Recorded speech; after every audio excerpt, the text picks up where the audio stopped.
been walking through the Sermon on the Mount, and it's been a lot of fun, and I really enjoyed watching last week's sermon because it was a nice, hard one that I didn't have to do. And so thank you, Jeannie, for doing such a good job with that. For those of you that don't know, I traveled back to Indianapolis, Indiana, and once every 4 years, the Church of the Nazarene has what they call General Assembly. We have a district assembly every year, which is when all the churches in our area get together.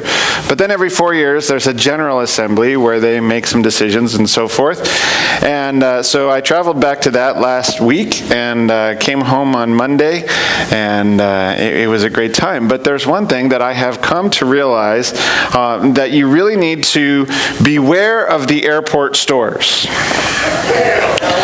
You know how when you're walking through the airport and you go through, now I have a little habit when I fly, I go ahead and I buy a Coke Zero before I get onto the plane. Now you have to do that after security, but before you get onto the plane. And so if you go to Walmart and buy a nice whatever 20-ounce bottle of Coke Zero, you'll pay a little under $2, at the high price. If you go to the airport, you'll be somewhere between $3.50 and $4. I mean, you just know that, right? But the problem isn't so much that. I mean, I expected that. I don't know why, but the problem is that when you go into one of those stores, there's always something that calls my name. And I generally have been buying all of my books online and getting them through Amazon or whatever, so it's pretty inexpensive. And I normally get them electronic form because that's the way it's easy to carry like 20 books at once and search them and copy out of them if you want to make notes or whatever. But I ran in to get my Coke Zero, and a particular magazine cover caught my eye, and here it is. National Geographic, Why We Lie. And the science behind our complicated relationship with the truth. Now, I very seldom buy magazines. I'll just tell you that right up front. It's not something I tend to do very often. And so I picked the magazine up, and I needed to hurry up because the plane was getting ready to board. I did not have time to lollygag and decide if it was worth the purchase. I looked at the magazine, and it was $6. $6? National Geographic. $6! And when you open the thing up, it says that they'll send you a year's worth for $12. And that includes mailing it right anyway. But I happened to be looking at this idea of lying, and I said, well, God, I guess you want me to buy a magazine today, so I'll do it. And so I picked up the National Geographic. And here's some of the things that I learned from my magazine article.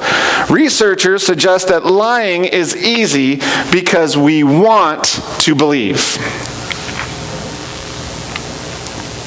You following along? So it's easy for somebody else to lie because we want to believe them.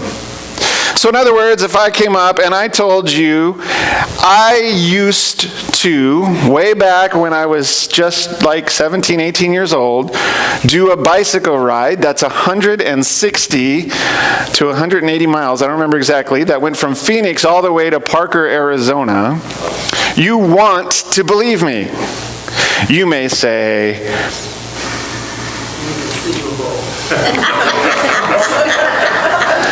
but you want to believe me. You should believe me because that's actually true, right? But if I also then tell you that part of that was work I was doing for the CIA, you at that point probably know that that part isn't true, right? So we want to believe what other people say. We want to be able to take people at their word. But there are many stories of people who have deceived large groups of people because those people wanted to believe what they were saying. As a general rule, it's easy to lie because people don't automatically assume you're a liar unless you have proven them otherwise. It's just a simple fact. And so if we have been told a lie by somebody over and over and over again, then they walk up and they say the sky is blue and you have to go check. Do you know what I'm saying? So that's just the way things are. We also will consider our feelings about a person, a group, or even the appearance of whoever is speaking to us when we decide whether or not they are being truthful. Now, we don't sit there normally and go through this whole process, but basically what they said is that if somebody comes from maybe an area of the country that you don't like, you'll be less inclined to believe them, even though they may be just as truthful as anyone else. And there's certain groups. Now, I'm not going to pick on anybody. They say you're not supposed to mix religion and politics. But politicians are generally disbelieved, just as a group.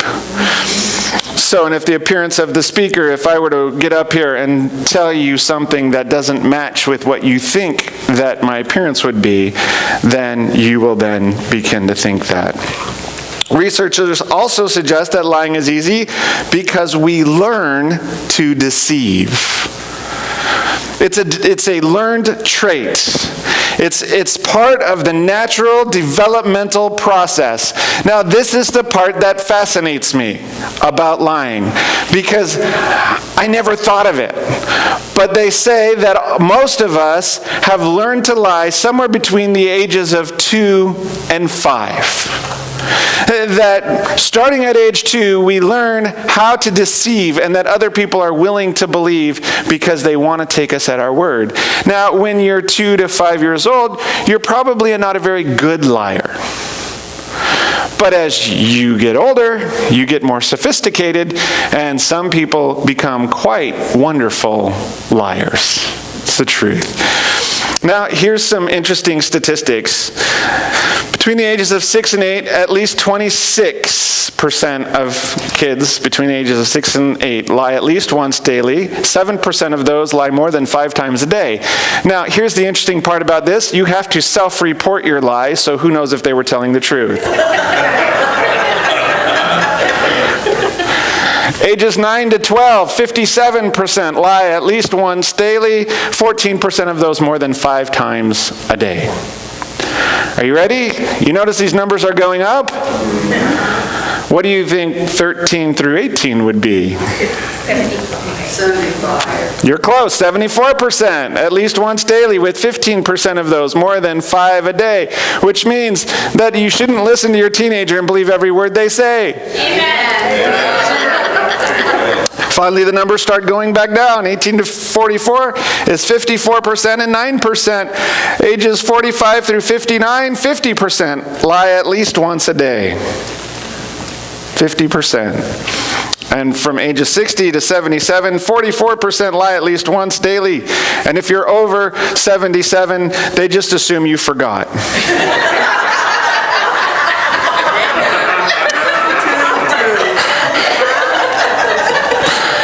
That's where the statistics stop, so I figured. So anyway, the chances are really good that you're either going to tell a lie or you're going to be lied to, or both on any given day. On any given day. I don't know how to kind of reconcile that, because, it's so hard. So let me tell you a little bit about why we lie. Statistics show that most lies protect or promote oneself.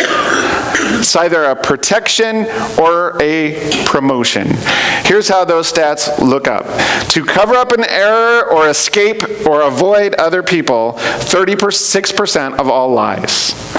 So, if you did something wrong, you want to cover up what you did wrong, that's up to 36% of all lies are from something like that. Maybe also that avoiding the other people is when, somebody comes to the door and they're looking for you, and you tell your kids to say, "My mom's not home. Don't want to talk to that salesperson today." I feel like I missed one. To gain financial or other benefits is 31%. 31%. To make ourselves feel better about ourselves or to make other people laugh is about 13% of all lies.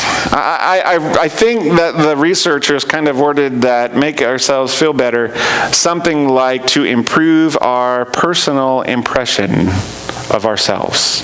Which is kind of a weird way to say it, but basically we lie to ourselves to try to convince ourselves that we're either better than we are. Other lies impact others. So we'll lie to impact others. And here's what that is. It's to help, to hurt, or to uphold social roles, or to avoid rudeness. I think this is where "do I look nice in this dress" comes in. Got to uphold social roles or avoid rudeness. Do you like the sermon so far? Of course you do, right? It's perfect. What could be better? 2 sermons. 2 sermons? Well, have I got a deal for you? Anyway. But to help, hurt, or uphold social roles or avoid rudeness. About 9% of all lies are for unclear reasons. In other words, 9% of all lies, even the liar doesn't know why they've lied. No clue. They say that about 2% of that is just the pathological liar, like they just can't tell the truth. They don't know the difference. And then for reasons that you can't even explain why you lied, that's about 7% of that 9% of unclear reasons. So it's really odd to think that you have a really good chance that someone's going to lie to you, and a reasonable chance that they won't even know why they lied. It's kind of interesting. In kingdom ethics, why is honesty central? If we're talking about the Sermon on the Mount, and we already did the pop quiz, and the pop quiz basically says that this is a summary of Jesus' teachings. It's telling us about the kingdom. It's telling us about salvation. It's telling us about prayer. It's telling us about all these morals and ethics that Jesus is calling to. And the question that we look at today is, why is honesty central? Why is it sort of the linchpin that holds everything together so that we understand without any question of a doubt that part of being a member of the kingdom of God is to be an honest person? Here's our lesson for today. Are you ready? Are you ready? You're awful quiet. I don't know what it's all about. Going to be from Matthew chapter 5. Here we start with verse 33. Again, you have heard that it was said to the people long ago, "Do not break your oath, but fulfill to the Lord the vows you have made." But I tell you, do not swear an oath at all, either by heaven, for it is God's throne, or by earth, for it is his footstool, or by Jerusalem, for it is the city of the great king. And do not swear by your head, for you cannot make even one hair white or black. All you need to say is simply yes or no. Anything beyond this comes from the evil one. You have heard it said, that it was said, eye for eye and tooth for tooth. But I tell you, do not resist an evil person. If anyone slaps you on the right cheek, turn to them the other cheek also. And if anyone wants you to sue you and to take your shirt, hand over your coat as well. If anyone forces you to go 1 mile, go with them 2 miles. Give to the one who asks you, and do not turn away from the one who wants to borrow from you. There's a lot in there, isn't there? An oath is obviously about a commitment to the truth. So when we generally give an oath, and we call it swearing in, it's usually in like a courthouse setting. It's usually in that legal system that we would be asked to give an oath, that we would be asked to make that. Now, some people try to sort of add in this idea of don't swear to be like cuss words, but I don't think there's any biblical evidence that that's what Jesus is talking about. I think he assumes that you're beyond that if you get what this means, if you follow what I'm saying. The scholars will tell us that the problem with oaths in Jesus' time was the acceptance of lying. Now, here's the thing. I just gave you all of these percentages, right? And I told you that about 74% of our teenagers lie at least once a day. And I wouldn't be surprised if another 10 or 15% lied about not lying. Just let me throw that out there. I would say that at least among our teens, that there is a definite cultural sort of thing that allows them to lie to one another, and it's accepted. Do you follow what I mean?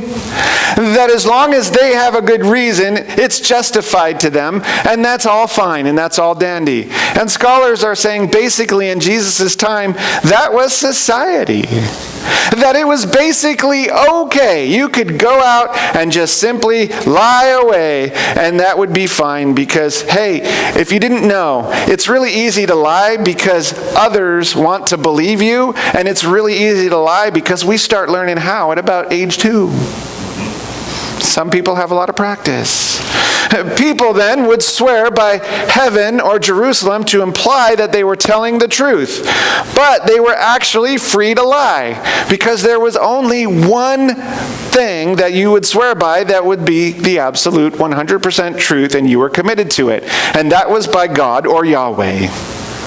So here way it would be. I swear to God that this is true. You had no choice but to tell the truth. But what would happen is people would say, I swear by heaven that this is true. Well, guess what? Since you didn't say God's name, you can continue to lie. But since we want to believe what you're saying and you have now invoked heaven, we think you're swearing to God or by God. You follow this? So this is what Jesus is saying. He's saying, look, you have this problem where in your society you lie all you want, and that the only way to confirm the truth is to swear by God, but some of you have gotten out of that by trying to convince people by saying, look, I swear by heaven. Not the same thing. Swearing by one's own head, which Jesus talks about specifically, was about reputation. For some reason, the older you get, the more people want to believe you. At least that's what I've been told. I have no personal...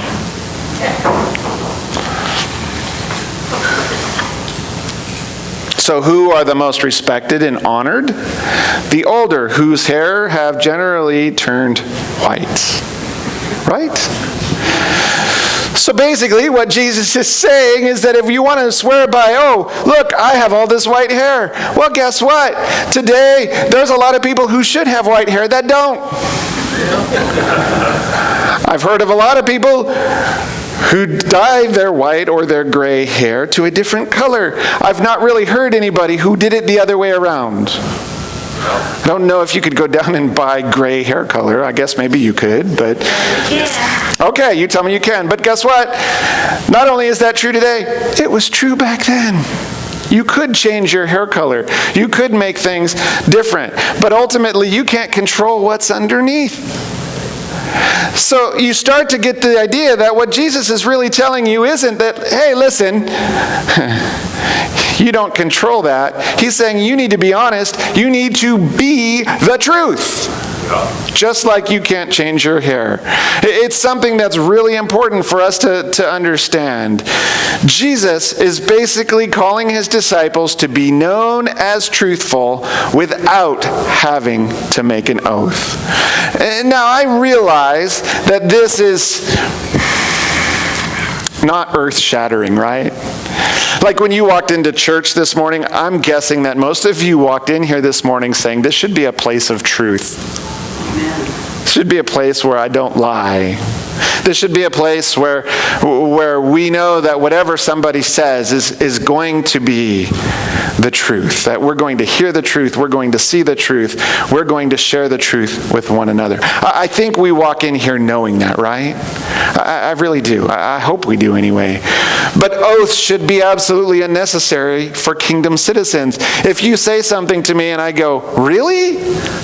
You shouldn't have to say, well, I swear to God that it's true. You shouldn't ever have to say that, because I should know that whatever you just said to me was the absolute truth. No ifs, ands, or buts about it. Simply tell the truth is what Jesus is telling us. Let your yes be your yes and your no be your no. And don't give oaths, and especially don't give meaningless oaths. Don't swear by heaven or by Jerusalem or by the color of your hair, because those are all meaningless.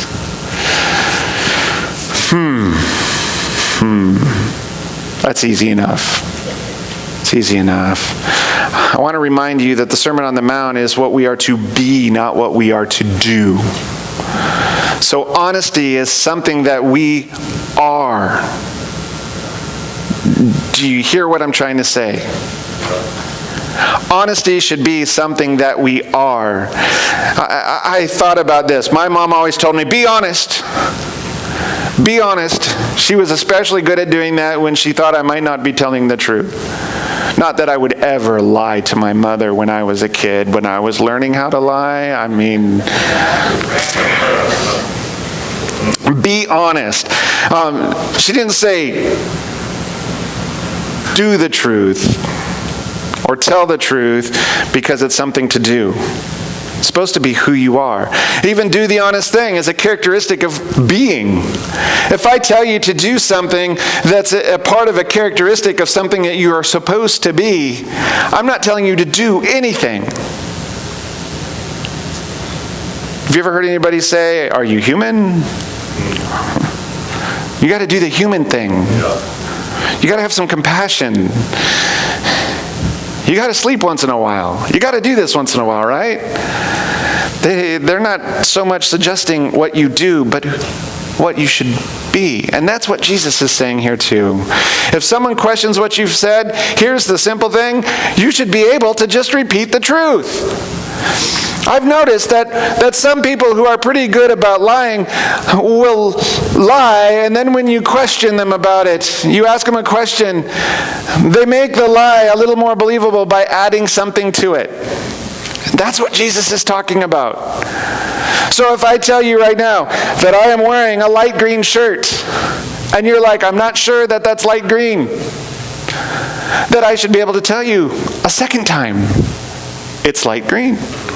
It might look a little gray, might be kind of a green gray, but as far as I'm concerned, it's light green.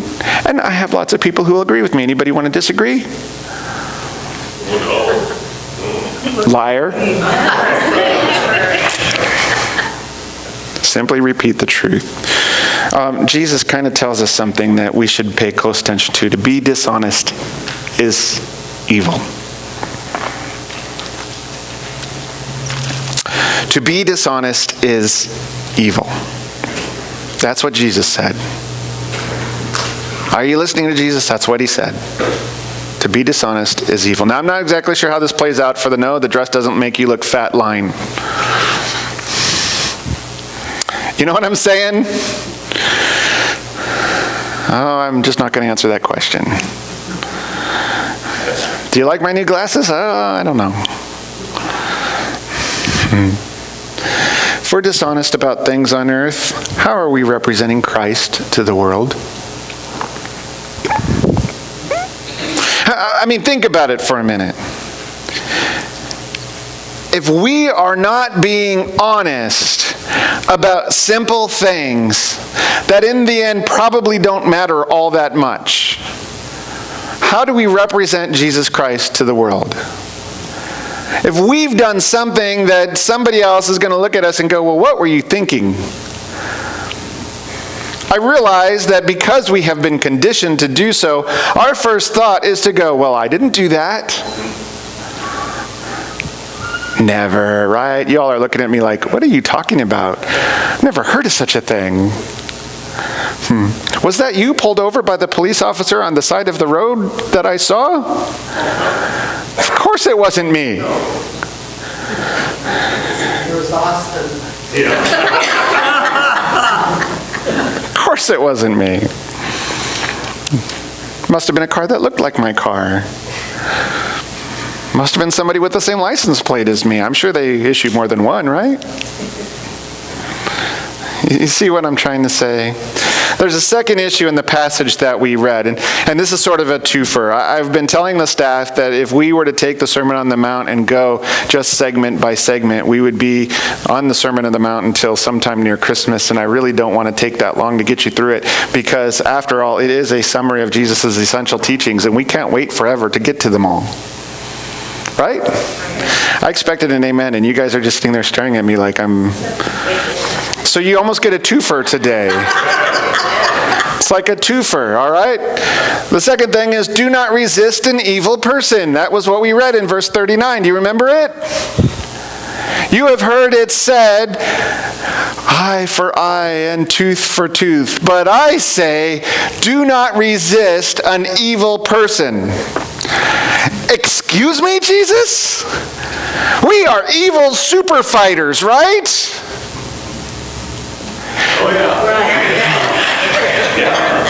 Preach it.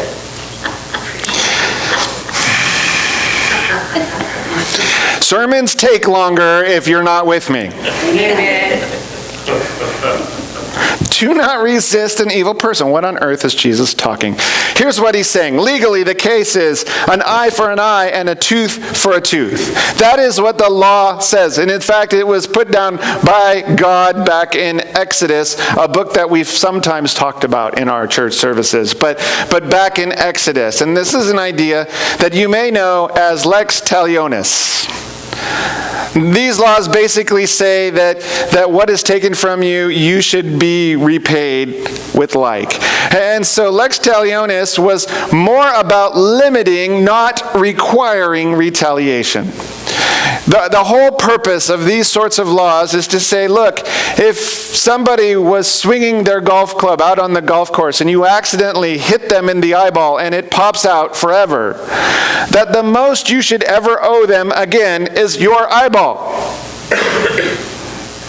Do you follow the thinking? It doesn't say that because somebody accidentally hit your eyeball out of its socket that you then need to do it back. But it says, here's the limit. This is something that still is true in the legal system today. If you go to small claims court, the idea of small claims court is that somebody has wronged you and you need to be made whole.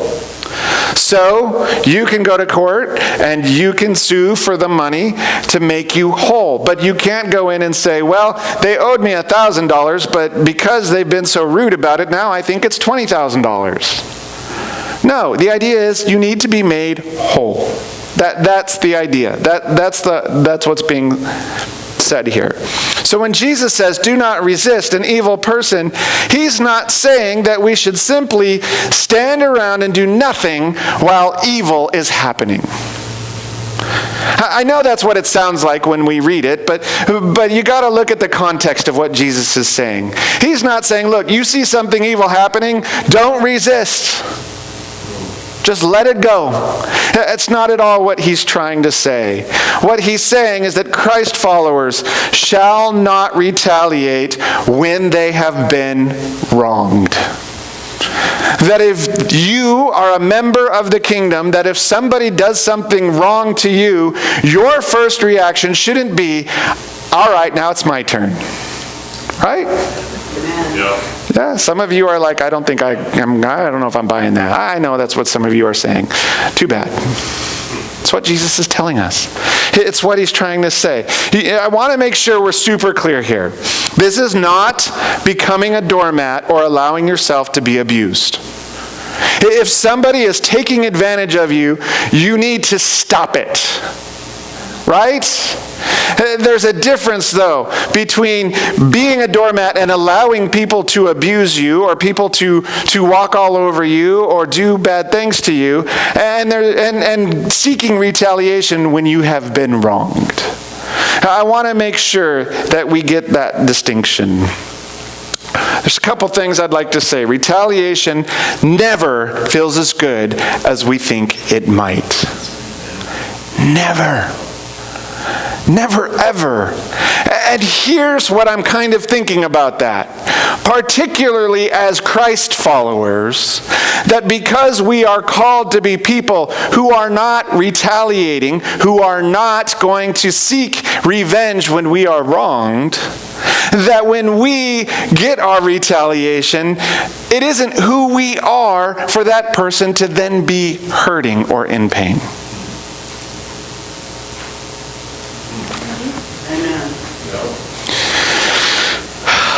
I know. Hard thing to talk about, right?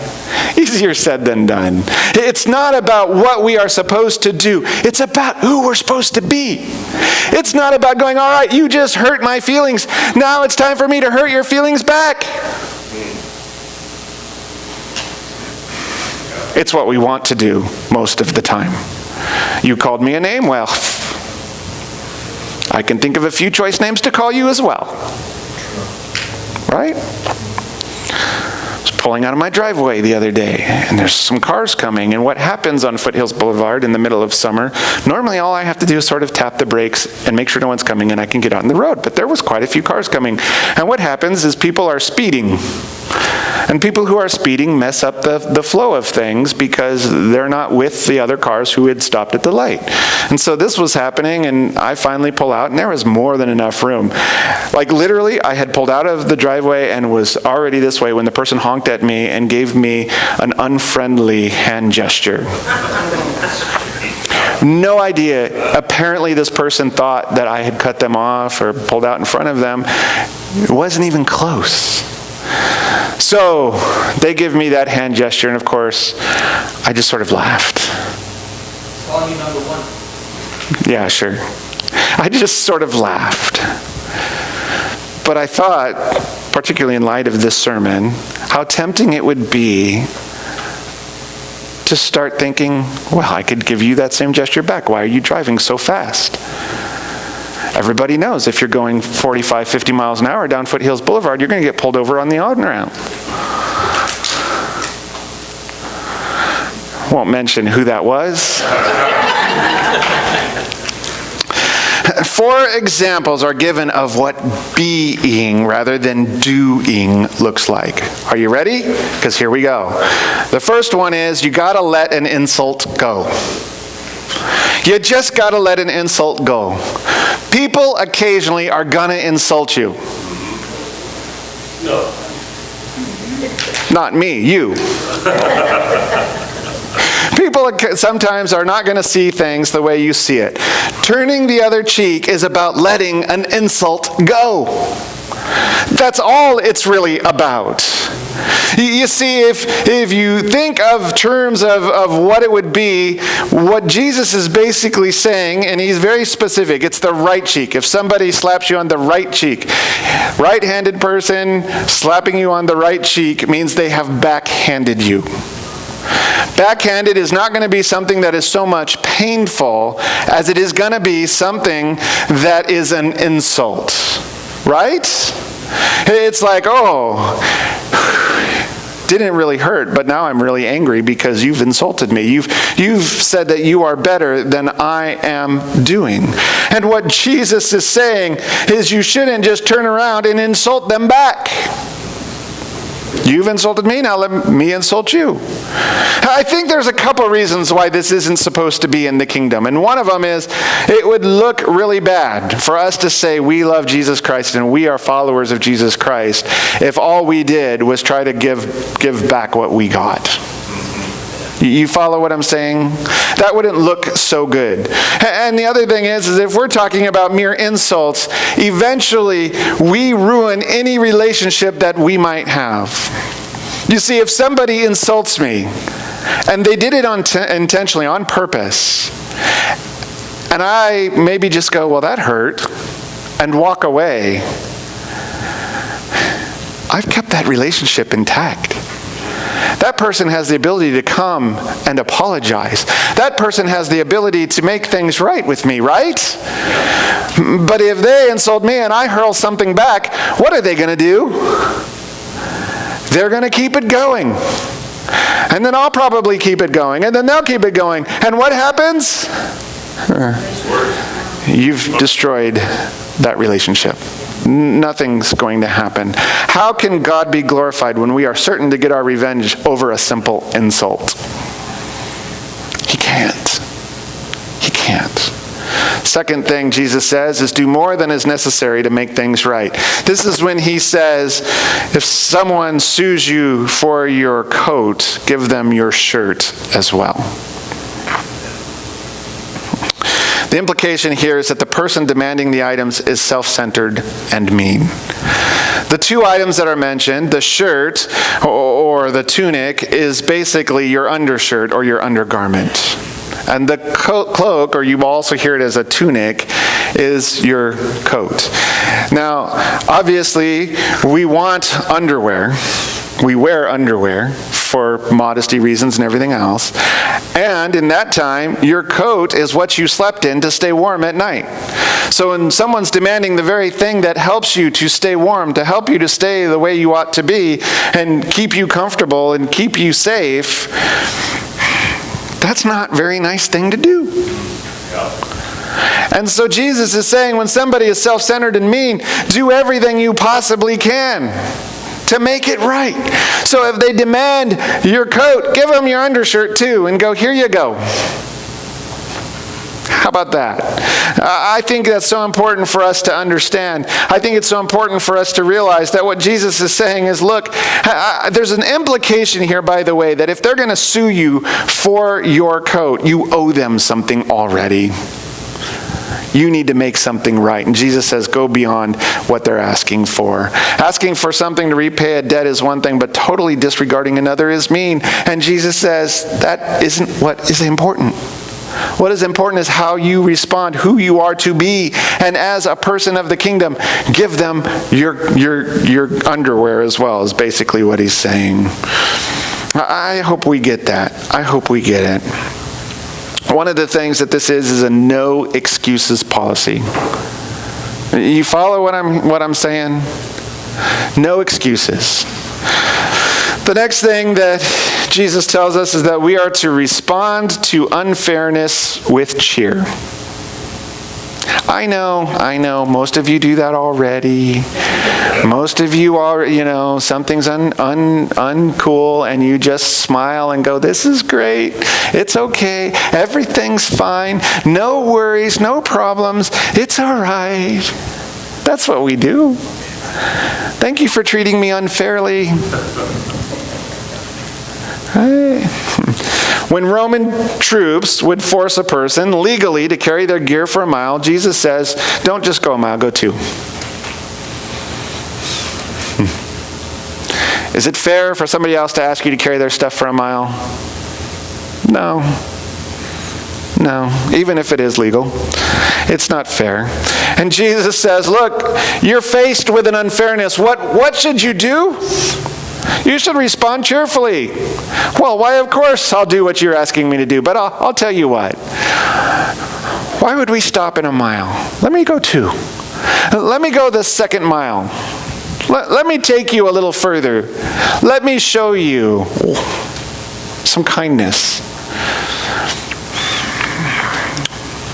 Wait, unfairness, cheer, kindness, what?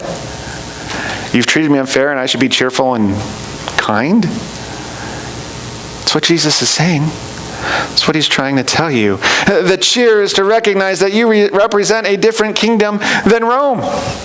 So you've been demanded something that's unfair. What kingdom are you going to represent at the moment? If you go 1 mile, you're representing Rome. I have done what was required by the law. You go the 2nd mile, you're representing a different kingdom. This is still true today. Now, the troops won't come and say, hey, carry my pack for a mile.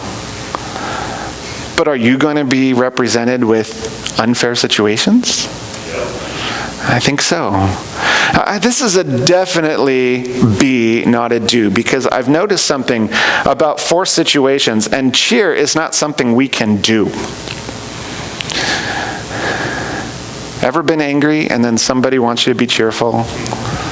Cheer up, smile. Ever? None of you? 2 of you? I've been there. Oh yeah, you're having the worst day of your life. Cheer up. How about you get out of my face? That'll cheer me up. Right? Some of you are testifying. 4th thing Jesus tells us to do is to give without limits. I might be stretching this one just a tad, but I want you to think this through. Jesus says, give to anyone who asks and loan to anyone who asks. I don't know that he's necessarily talking about money. I don't know that he's necessarily talking about tools or whatever. But I think the basic principle is that we should be a giving sort of people because of what we have received. We should be giving people. If someone asks you for something and it's in your ability to give it, just give it. Do you know what normally limits us from giving something to somebody else?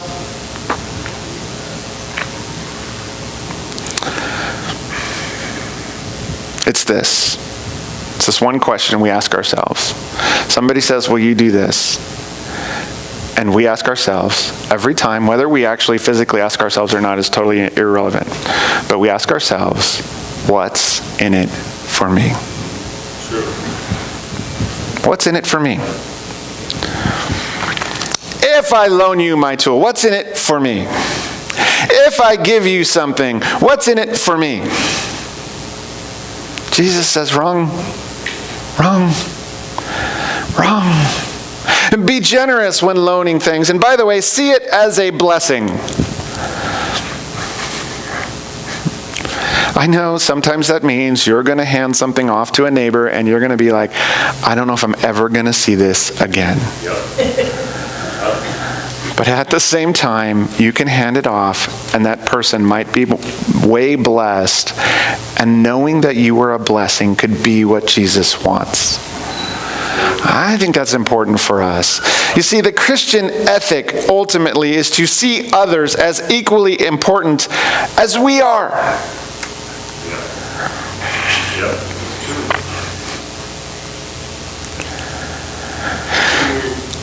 And if I needed something, wouldn't I want somebody else to give it to me?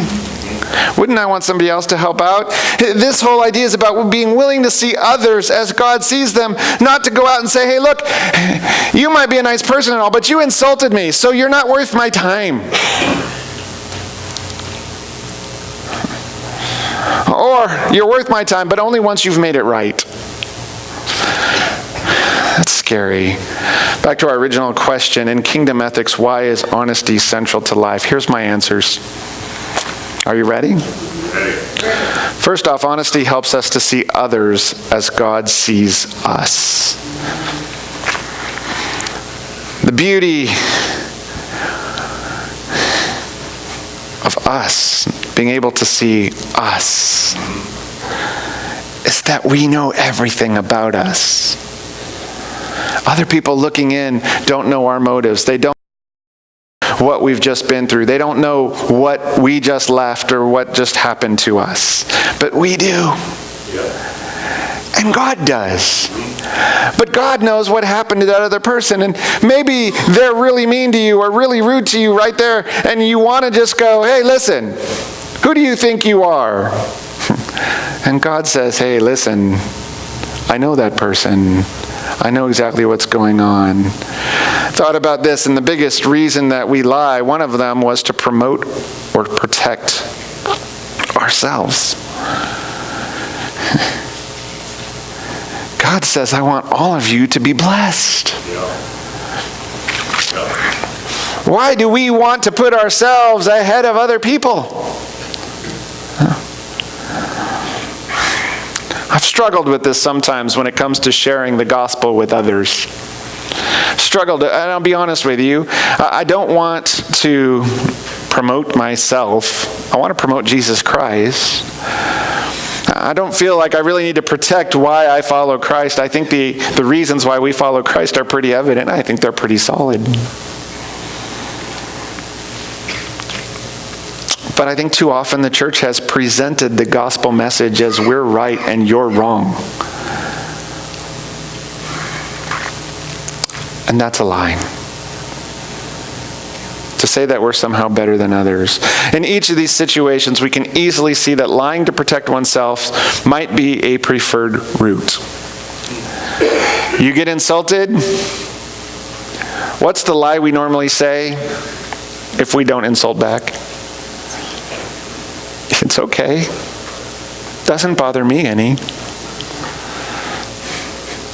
I mean, if we were going to be truthful about it, we would say, ouch, you just wounded me. That's what we would say. When we take ourselves out of an equation, suddenly we can see others as God sees them. And guess what? If we see somebody who insults us as God sees them, we might go, "You're in a very hurting place right now. How can I help? You're in a very dark place right now. How can I shine some light into your life?" Some of that's going to be how we are being. And the hardest thing, I've got to tell you, is that this acknowledges that we are all made in God's image. There are some people out there that I see them, and I see them doing things that I know are displeasing to God, and I want to go, "Oh, there's a couple of people who are going to hell."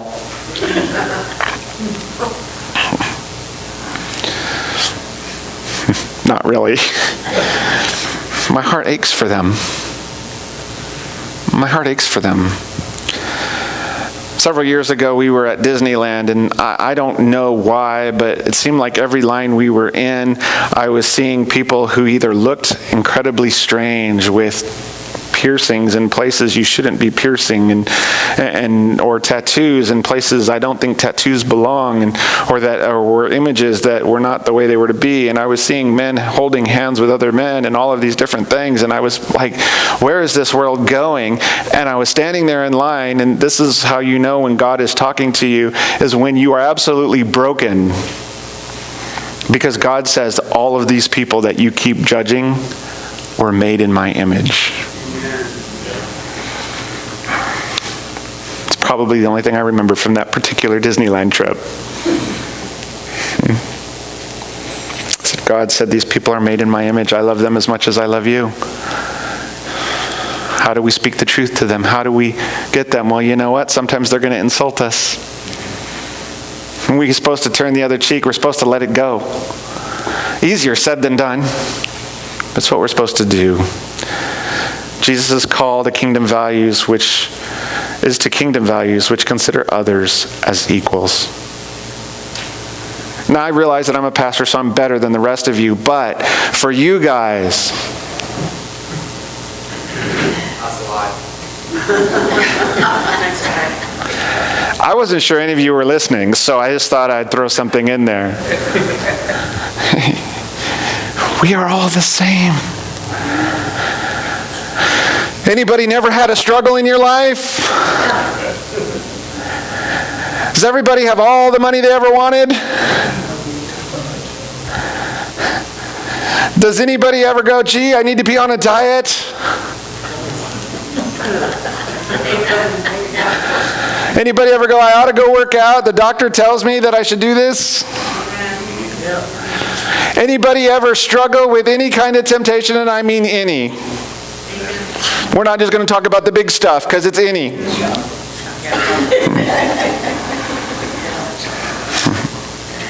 Well, then I guess we're equals. Yes, we're equals. Convinced that we're equally broken and we're equally prone to sin. Now, I'm a holiness preacher, so I will tell you this idea of being prone to sin. Jesus died so that we don't have to sin. But we are equally prone. That if we're not continually making sure we are with God, continually with God, we will be prone to forget what He's done for us. I think we're equally inclined to make errors or treat others poorly. Sometimes I treat others poorly because I just wasn't thinking about it. It's not intentional. It's not like I woke up that morning and said, hey, I think I want to offend somebody today. Which, by the way, if I offend you, please let me know. I want to make it right. Sometimes we treat others poorly and non-intentionally. If we can see people as God sees them, then we should start seeing them differently. If we start to know, hey, I have this struggle. Anyone else can too. But I'm convinced that our deepest concern this morning should be our honesty with ourselves. Here's the thing. Honesty is central to being rather than doing. if we are going to be the people that God is calling us to be, then it's not a matter of checking off lists. Oh, someone insulted me and I turned the other cheek. Just walked away and said, oh, that's all right.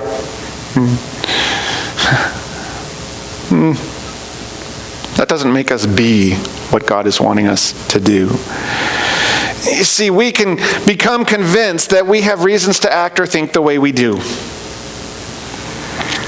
You've offended me, so I have a right to be this way, or to treat you this way, or to do that. I'm really attached to this thing, so I don't want to loan it to you, because you might not bring it back. And then I'll be without it forever. Yeah, I never use it, but it's okay. It's really important to me. Remember talking to somebody who had loaned a tool like 10 years prior to somebody, and was still talking about the fact that they hadn't gotten it back. Guess what?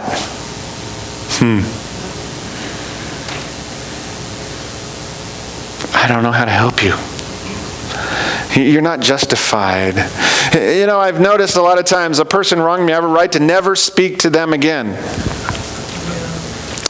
I remember somebody wronging me quite seriously, and I don't want to give you details and all of that, but let's just say that this particular person wasn't somebody who was high on my I would like to see this person every day list. And the person moved out of state, and I went, well, that's a relief. That's a relief. And then the person moved back to state, and I had to start seeing this person again. Not a lot, but occasionally. And I found myself going places, and that person would be there, and I would sort of maybe stand, try to avoid them because there was some pain there. But one day I came around the corner. Guess who was standing right there? And there was no way, no possible way to just go, I don't see you. You don't see me. We had to take that moment basically to try to reconcile. I think that's what God wants us to do. Hopefully He wants us to do it a little more willingly than I was back then. But that doesn't make it easy. The person that demanded something from me that I shouldn't have had to give, we then can justify it, right? That's why that person can be treated differently. Because if we say this, we're saying they're not actually made in the image of God, don't belong in the kingdom, because they hurt my feelings. Now understand something. I told you already, I don't want you to become a doormat. I don't want you to take abuse. There comes a time when you should walk away. There comes a time when you should say, I need to avoid that person or there's going to be continued pain. The question for me today isn't that. The question is, am I doing everything that I can do? Am I doing what God has called me to do? Do I see them as something or someone who God created? Do I see it that way? Or do we just find ourselves making excuses and justifications to ignore what Jesus has told us right here? And I think one of the biggest problems with honesty is that the person we deceive the most is us by saying, it's okay. I'm still doing what God has called me to do, even though, in fact, I'm not. What do we do? I think we have to be honest about how we are doing at reflecting God to others. I would love to tell you that I'm just outstanding at this, and I know most of you would like to say the same thing. That when people look at us, they just see God. When people look at us and they go, hey, there is a godly person right there. Right? Anybody there? Anybody want people to see God in you? Yeah. You had me worried there for a minute. But I think sometimes we give ourselves a little more credit than God might. Mostly in how we like to harbor grudges. Not us here, no.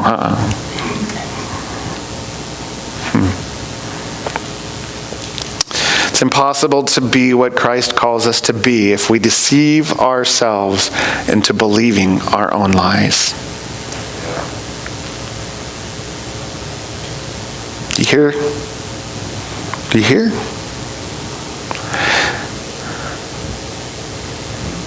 Some of you do.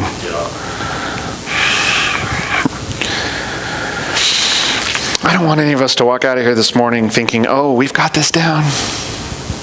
Everything's good. Maybe it is for you. I don't want to put things on you.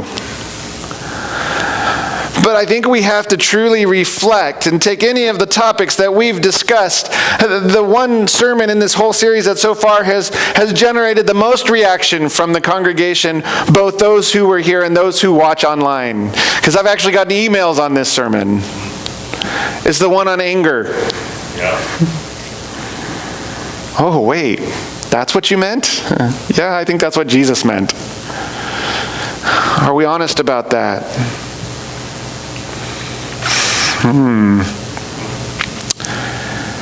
Are we honest with ourselves about how we get angry at others? How we sometimes don't see others as God sees them? How are you really doing in all of this? You where you're supposed to be? And finally, are you honest with yourself? Let me tell you how you find out if you're being honest with yourself. It's a simple prayer. Would you pray with me? Yeah. I'll say the words and then you repeat. Heavenly Father, please show me anything that gets in the way of me seeing people as you see them, and me representing you in the way I'm supposed to.